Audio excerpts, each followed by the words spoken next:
So ఇలా cancer incidence ర్యాపిడ్గా పెరిగిపోతుంది.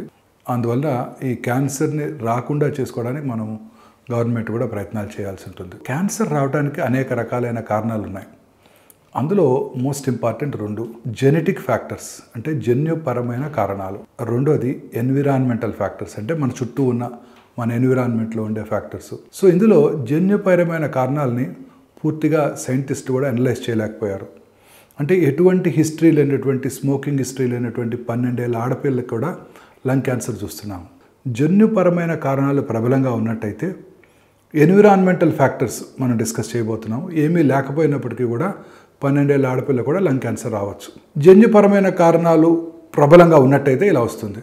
జన్యుపరమైన కారణాలు అసలు ఏమీ లేకపోతే స్మోక్ చేసినా క్యాన్సర్ రాకపోవచ్చు. సో ఈ రెండింటి యొక్క కలిస్తే కనుక క్యాన్సర్ వచ్చే అవకాశాలు ఎక్కువ అవుతాయి. ఈ BRCA1 BRCA2 టెస్టింగ్ మనం రెగ్యులర్గా చేస్తున్నాము. అనేక మంది ఎస్పెషలీ ఓవేరియన్ క్యాన్సర్ పేషెంట్స్కి చిన్న వయసులో బ్రెస్ట్ క్యాన్సర్ వచ్చినప్పుడు తల్లిదండ్రుల్లో తండ్రి గారికి కూడా ఎస్పెషలీ తండ్రి గారికి కనుక ఉన్నట్టయితే మగవాళ్ళలో కనుక ఉన్నట్టయితే వాళ్ళ ఫ్యామిలీలో అందరికీ కూడా ఈ BRCA1 BRCA2 టెస్టింగ్ చేయించుకోవాల్సి ఉంటుంది. అలాగే ఇంకా ఇతర జీన్స్ కూడా ఉన్నాయి. RET gene for medullary carcinoma thyroid, FAP gene for colonic cancer, hereditary cancer gene profiling కూడా చేస్తున్నాం. ఇప్పుడు సైంటిస్టులు ఇప్పుడు ఐడెంటిఫై చేయగలిగారు మన బాడీలో అబౌట్ 22,000 ప్రోటాన్ కోడింగ్ జీన్స్ ఉంటాయి. Equally good number of non protein coding genes ఉంటాయి. అందులో సైంటిస్టులు ఒక 500 to 600 ఆంకోజీన్స్ అంటే క్యాన్సర్ కారక జన్యువులను ఐడెంటిఫై చేశారు. ఇప్పుడు సైంటిస్టులు బిలీవ్ చేస్తుంది ఏంటంటే ఈ 500 to 600 క్యాన్సర్ కారక జన్యువుల్లో వచ్చే మార్పుల వల్లనే క్యాన్సర్ వస్తుంది ప్రతి వాడికి కూడా, అంటే ప్రతి మనిషికి కూడా. ఇప్పుడు సైన్స్ అవైలబుల్గా ఉంది. నెక్స్ట్ జనరేషన్ సీక్వెన్సింగ్ ద్వారా ఏ క్యాన్సర్ మ్యూటేషన్ వల్ల, ఏ జన్యుపరమైన మ్యూటేషన్ వలన ఈ క్యాన్సర్ వచ్చింది అని తెలుసుకునే ఫెసిలిటీ కూడా ఇప్పుడు మనకు అందుబాటులో వచ్చింది. కానీ అన్ని జన్యుపరమైన మ్యూటేషన్స్కి డ్రగ్స్ అవైలబుల్గా లేవు. కొన్ని ఉన్నాయి. ఇప్పుడు లంగ్ క్యాన్సర్కి EGFR మ్యూటేషన్ టెస్టింగ్, ALK1, అలాగే ROS1 టెస్టింగ్, అలా కొన్ని టెస్టులు ఉన్నాయి ఇప్పుడు. బట్ అన్ని క్యాన్సర్స్కి డ్రగ్స్ అందుబాటులో లేవు. దీన్నే డ్రగబుల్ మ్యూటేషన్ అంటాం. అలాగే కొన్నిసార్లు 2-3 మ్యూటేషన్స్ ఉండొచ్చు. అప్పుడు డ్రైవర్ మ్యూటేషన్, ఏది డ్రైవ్ చేసింది ఈ క్యాన్సర్ రావడానికి. ఒకే శరీరంలో ఒకే క్యాన్సరు 2-3 చోట్ల ఉన్నట్టయితే ప్రతి దాంట్లో కూడా మ్యూటేషన్ వేరుగా ఉండవచ్చు. Cancer cells are much smarter than scientist. అలా మార్పులు చెందుతూ ఉంటాయి అవి. అందువల్ల ట్రీట్మెంట్ కూడా పెద్దగా లొంగవు. సో ఈ జన్యుపరమైన మ్యూటేషన్ అనేది ఒక ఇంపార్టెంట్ కారణం. బట్ వీటికన్నా మోస్ట్ ఇంపార్టెంట్, దీన్ని మనం ఏం చేయలేం, మనకు ఉంటే వస్తుంది లేకపోతే రాదు. బట్ ఎన్విరాన్మెంటల్ ఫ్యాక్టర్స్ చాలా ఇంపార్టెంట్. ఇది మనం మాడిఫై చేసుకోవాలి. ఎలా మాడిఫై చేసుకోవాలనేది మనకే వ్యూవర్స్కే వదిలేస్తున్నాను. ఎందుకంటే this going to be very difficult in modern world. భారతదేశంలో అత్యధికంగా కనబడే క్యాన్సర్ సర్వైకల్ క్యాన్సర్, గర్భసంచి ముఖద్వార క్యాన్సర్. దీనికి ఇంపార్టెంట్ కాజు హ్యూమన్ ప్యాపిలోమటస్ వైరస్. ఈ HPV వైరస్ ఎక్కువగా వ్యాప్తి చెందుతుంది. దక్షిణ భారతదేశంలోనే ఎక్కువ, తీర ప్రాంత ప్రజలు ఎక్కువ ఎందుకు చూస్తున్నామంటే హ్యూమిడ్ ఎన్విరాన్మెంట్ అంటే తేమ కలిగిన వాతావరణంలో ఈ వైరస్ ఎక్కువగా వ్యాప్తి చెందుతుంది. ముఖ్యంగా సోషల్లీ ఎకనామికల్లీ బ్యాక్వర్డ్ పీపుల్లో పరిశుభ్రత హైజీన్ పాటించినప్పుడు అక్కడ ఈ పీరియడ్స్ టైంలో అక్కడ ఇన్ఫెక్షన్స్ ఎక్కువైపోయి అది క్యాన్సర్కి దోహదం చేస్తుంటాయి అన్నమాట. అదే రిచ్ పీపుల్లో ఈ క్యాన్సర్ మనం చూడం, గర్భసంచి ముఖద్వార క్యాన్సర్. వాళ్ళలో ఎండోమెట్రియల్ క్యాన్సర్ అంటే బాడీ ఆఫ్ యూటరస్ క్యాన్సర్ ఎక్కువగా చూస్తుంటాం. సో ఈ గర్భసంచి ముఖద్వార క్యాన్సర్ రావడానికి ముఖ్య కారణము ఈ హ్యూమన్ ప్యాపిలోమటస్ వైరల్ ఇన్ఫెక్షన్. ఈ వైరల్ ఇన్ఫెక్షన్ కనుక మనం ప్రివెంట్ చేసినట్టయితే, అంటే మన ఆడపిల్లలందరికీ 10 ఏళ్ళు వచ్చినప్పుడు, అంటే వైరస్ రాకముందే ఈ వ్యాక్సిన్ కనుక ఇచ్చినట్టయితే, 3 డోసుల వ్యాక్సిన్ కనుక ఇచ్చినట్టయితే, మనం మసూచిని పోలియోని ఎట్లా రూపుమాపామో, ఎట్లా దాన్ని రాకుండా చేసామో, ఇట్లా ఈ హ్యూమన్ సర్వైకల్ క్యాన్సర్ని కూడా మనం రాకుండా చేసుకోవచ్చు. ఈ సర్వైకల్ క్యాన్సర్ వైరస్, అదే ప్యాపిలోమటస్ వైరస్, అది ఎలా ఉంటుందంటే అది సర్వైకల్ ఎపిథీలియంలోకి వెళ్ళి ఆ సెల్ లోపల ఉంటుంది. సెల్ లోపల ఉన్నట్టయితే ఏమవుతుంది, మన బాడీ డిఫెన్స్ మెకానిజమ్స్ దాన్ని గుర్తించలేవు. అందుకని యాంటీబాడీస్ తయారవ్వవు. దానికి యాంటీబాడీస్ తయారవునప్పుడు రిపీటెడ్ ఇన్ఫెక్షన్స్ వస్తాయి. ఉదాహరణ కరోనా వచ్చిందనుకోండి, మనకు వెంటనే కరోనాకి యాంటీబాడీస్ తయారవుతుంది. సెకండ్ టైం కరోనా వచ్చినట్టయితే మనం దాన్ని చక్కగా ఎదుర్కోగలం.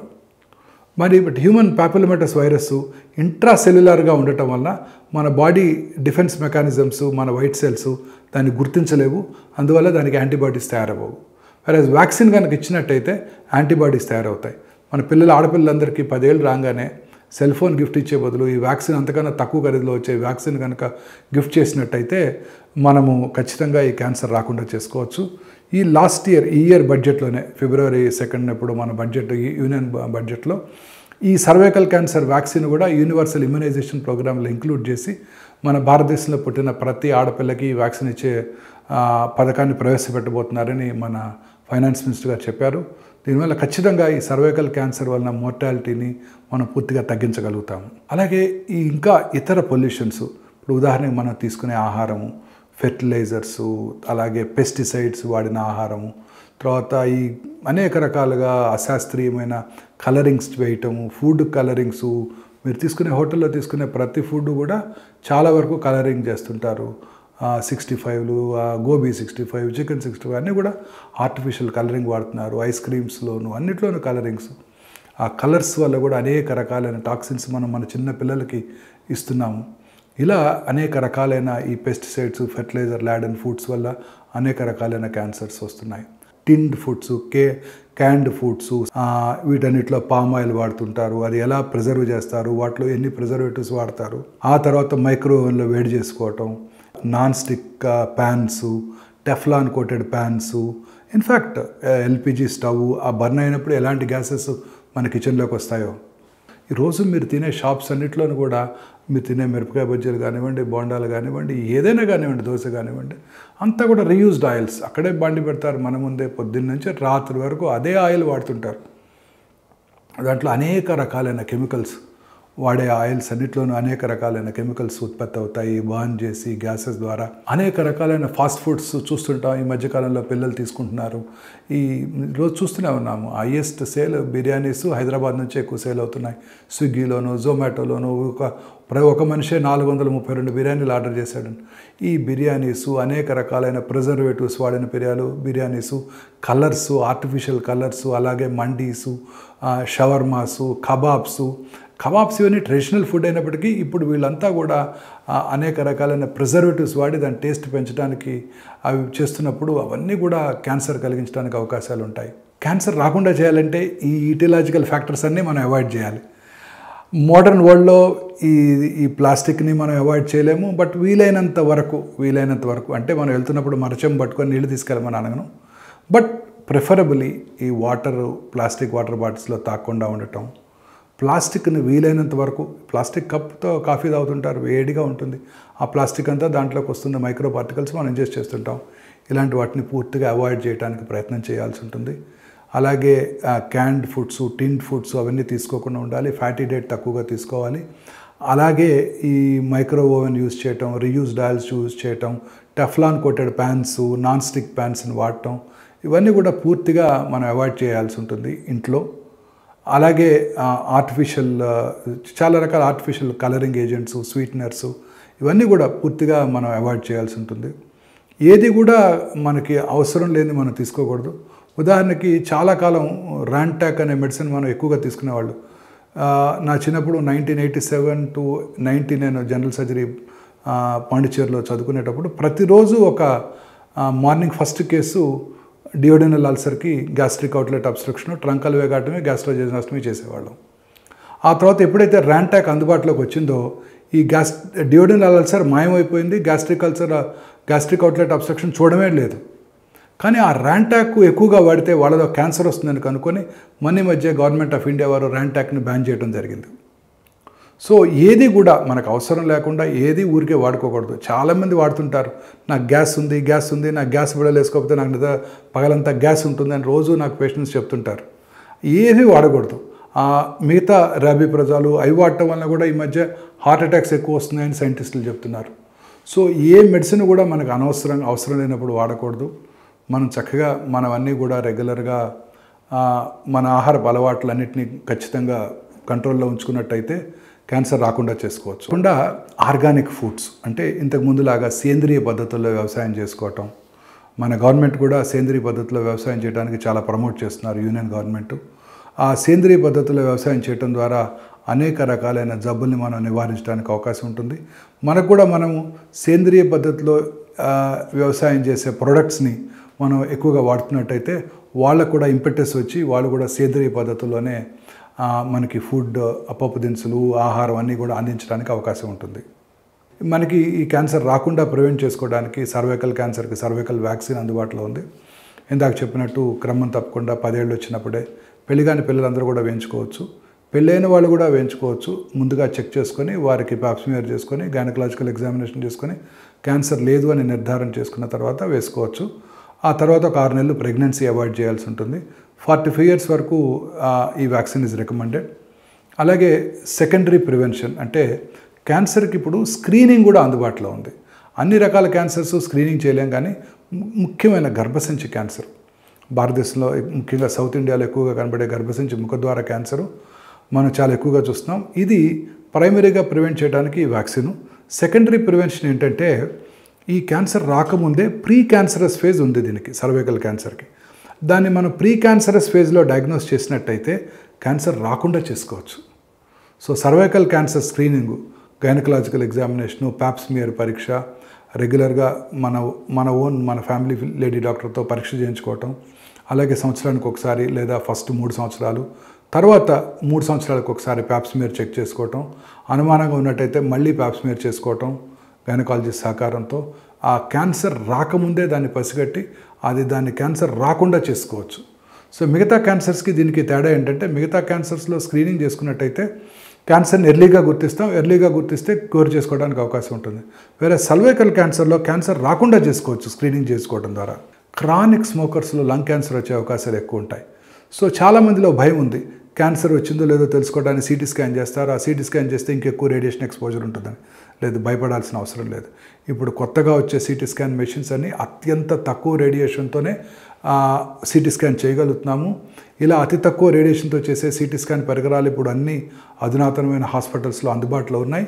ఈ క్రానిక్ స్మోకర్స్ ఎస్పెషల్లీ 20 years కన్నా ఎక్కువ స్మోక్ చేసిన వాళ్ళు 6 నెలలకు ఒకసారి చిన్న ఈ లో డోసేజ్ రేడియేషన్తో చేసే సిటీ స్కాన్ ద్వారా సిటీ స్క్రీనింగ్ చేయించుకోవడం ద్వారా వారికి క్యాన్సర్ రావడాన్ని ముందుగా పసిగట్టవచ్చు. ఎందుకంటే lung cancer is a silent killer. ఎప్పుడు కూడా లేట్ స్టేజెస్లోనే గుర్తుపడుతుంటాం.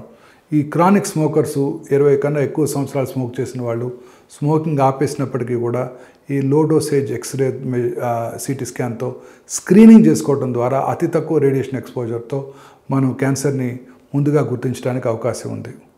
అలాగే పురుషుల్లో ప్రాస్టేట్ క్యాన్సర్ ఇన్సిడెన్స్ పెరిగిపోతుంది. వాళ్ళలో ఈ ప్రాస్టేట్ క్యాన్సర్ని గుర్తించడానికి 50 సంవత్సరాలు దాటిన తర్వాత ప్రతి పురుషుడు కూడా సంవత్సరానికి ఒకసారి సింపుల్ బ్లడ్ టెస్ట్ PSA మన ఇంటి దగ్గర ఉన్న మంచి ల్యాబొరేటరీలో PSA టెస్ట్ కనుక చేయించుకున్నట్టయితే ఈ క్యాన్సర్ రావడాన్ని ముందుగా పసిగట్టేయచ్చు. PSA ప్రాస్టేట్ క్యాన్సర్ ఇన్సిడెన్స్ కూడా భారతదేశంలో ర్యాపిడ్గా పెరుగుతోంది. వయసు పైబడే కొద్దీ ఈ క్యాన్సర్ రావడం ఎక్కువైపోతాయి. ఉదాహరణకి 80 సంవత్సరాల వయసున్న స్త్రీలు ఒక ఏరియాలో 100 మంది ఉన్నారనుకోండి, వారిలో 10 మందికి బ్రెస్ట్ క్యాన్సర్ ఉంటుంది.